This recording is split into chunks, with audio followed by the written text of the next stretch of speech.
রাজ্য সরকারের কর্মচারীদের জন্য সুখবর, কেননা আপনারা দীর্ঘদিন ধরে অপেক্ষায় ছিলেন কবে পর্যাপ্ত ডিএ প্রদান করে রাজ্য সরকার, কবে সেভেন্থ পে কমিশন গঠন হয়। কেননা অনেক দিন ধরে ডিএ বকেয়া ছিল, সেভেন্থ পে কমিশনের কোনো উচ্চবাচ্যই করেনি পূর্বতন রাজ্য সরকার। অবশেষে রাজ্যে পালাবদল হয়। পালাবদল হওয়ার অনেক আগেই আমাদের বর্তমান যে রাজ্য সরকার, ওনারা ক্ষমতায় আসার আগেই প্রতিশ্রুতি দিয়েছিলেন যে যদি তারা ক্ষমতায় আসে তাহলে ৪৫ দিন এর মধ্যেই সেভেন্থ পে কমিশন দিয়ে দেবে এবং বকেয়া ডিএ যত তাড়াতাড়ি সম্ভব মিটিয়ে দেওয়া হবে। রাজ্য সরকার ক্ষমতায় আসার পর এনারা একসময় বিরোধী ছিল, তারপরে এই ভারতীয় জনতা পার্টি পশ্চিমবঙ্গের বুকে জায়গা করে নেয়। কেননা এনারা অনেক আশা দিয়েছিল, ভরসা দিয়েছিল রাজ্য সরকারি কর্মচারীদের, যে কর্মচারীদের ব্যাপারে একদম অবহেলা অনীহা করে গেছিল বারবার পূর্বতন যে সরকার ছিল সেই সরকার। অবশেষে রাজ্যে পালাবদল হলো এবং যে কথাগুলো রাজ্য সরকার যখন বিরোধী অবস্থায় ছিল সেই কথাগুলোকে কিন্তু এখন বাস্তবায়িত করার দিকে। আপনারা জানেন, আপনারা প্রত্যেকে খবর পেয়েছেন যে এক ধাক্কায় ২০% ডিএ প্রদান করার জন্য একটা নোটিফিকেশন জারি করা হয়েছে এবং এই ডিএ আগামী অক্টোবর মাস থেকে পাওয়া যাবে।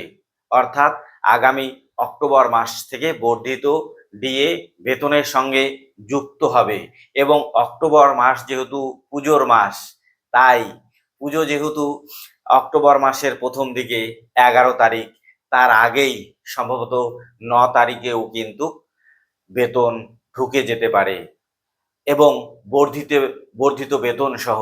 তাই আপনারা যারা দীর্ঘদিন ধরে অপেক্ষায় ছিলেন, প্রতীক্ষায় ছিলেন, তার অবসান হতে চলেছে। এবং আরও একটা বিষয়, যে অনেক বকেয়া ডিএ রয়েছে ২০০৯ থেকে ৮-৯ থেকে মোটামুটি ২০১৯ সাল পর্যন্ত বিভিন্ন সময় বিভিন্ন কর্মচারী জয়েন করেছে। তাদের যে কর্মচারী যে সময় জয়েন করেছে সেই হিসেবে তাদের হিসেব হবে এবং এভাবে অনেকেরই অনেক বকেয়া ডিএ রয়েছে।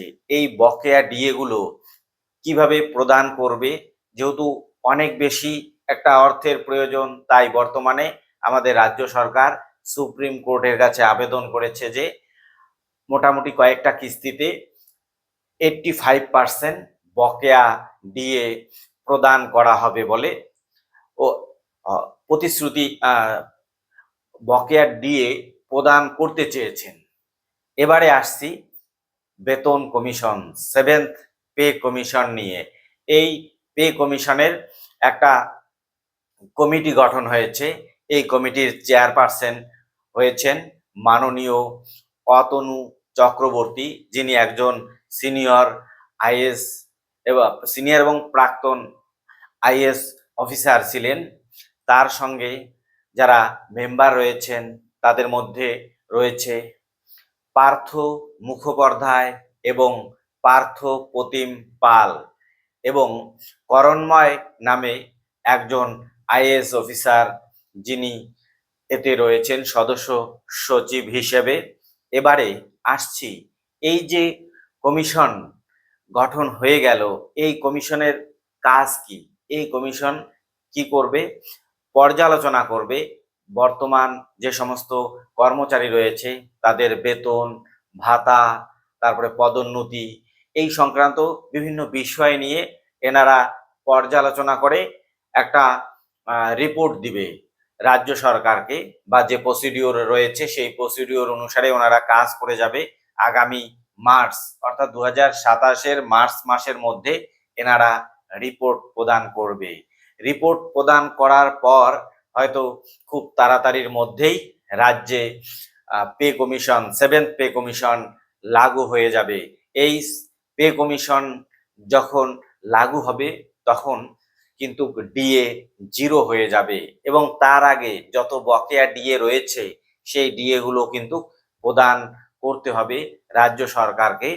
এবং যদি একদম কেন্দ্রীয় হারে প্রদান নাও করা হয় তাহলেও অন্তত 50% ডিএ প্রদান করতে হবে।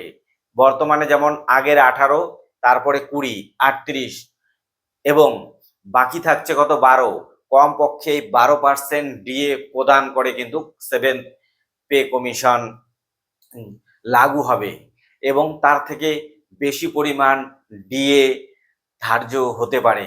তাই আপনারা যারা রাজ্য সরকারের কর্মী রয়েছেন, বিভিন্ন সময় ধরে, অনেক বছর ধরে অপেক্ষায় রয়েছেন, প্রতীক্ষায় রয়েছেন, কবে এই অপেক্ষা বা প্রতীক্ষার অবসান হয় তার জন্য চিন্তিত ছিলেন। আশা করি সেই প্রতীক্ষা বা অপেক্ষার অবসান হতে চলেছে। এবারে আপনারা 20% পেয়ে যাচ্ছেন ডিএ, তারপরে তো আরো ডিএ পাবেন, তারপরে 7th পে কমিশনের ফিটমেন্ট ফ্যাক্টর কত হবে সেই সংক্রান্ত একটা ভিডিও রয়েছে। ফিটমেন্ট ফ্যাক্টর মোটামুটি 1.87 বা 1.93 এর মধ্যে হতে পারে, তার বেশি হলেও হতে পারে। এই সংক্রান্ত একটা ভিডিও রয়েছে। যদি আপনারা মনে করেন যে আপনাদের বর্ধিত বেতন কত হতে পারে তাহলে সেই ভিডিওটি দেখবেন। অনেকে সেই ভিডিওটিতে কমেন্ট করেছেন যে কমিশন হয়তো লাগু করবেই না, কবে হবে না হবে কোনো ঠিক ঠিকানা নেই, এইসব ভিডিও দিয়ে কি হবে। তাদের জন্য কিন্তু আজকের নোটিফিকেশনটা একটা উত্তর হিসেবে এসে গেল এবং এখনো পর্যন্ত আপনারা যারা যারা দেখেননি বা যারা হিসেব করে রেখেছেন তাদের আলাদা কথা, বা যাদের কৌতূহল রয়েছে আপনারা ভিডিওটি দেখে নেবেন আর কমেন্ট করে জানাবেন যে ভিডিওটি কেমন লাগলো। আর আপনারা যারা যারা ভিডিওটি দেখছেন আপনারা প্রত্যেকেই লাইক করবেন, যদি পছন্দ হয় কমেন্ট করবেন, শেয়ার করবেন। আর ভিডিওটি কেউ যদি আজ নতুন দেখে থাকেন তাহলে অবশ্যই সাবস্ক্রাইব করবেন। সবাইকে ধন্যবাদ জানিয়ে আজকের কন্টেন্ট এখানেই শেষ করছি।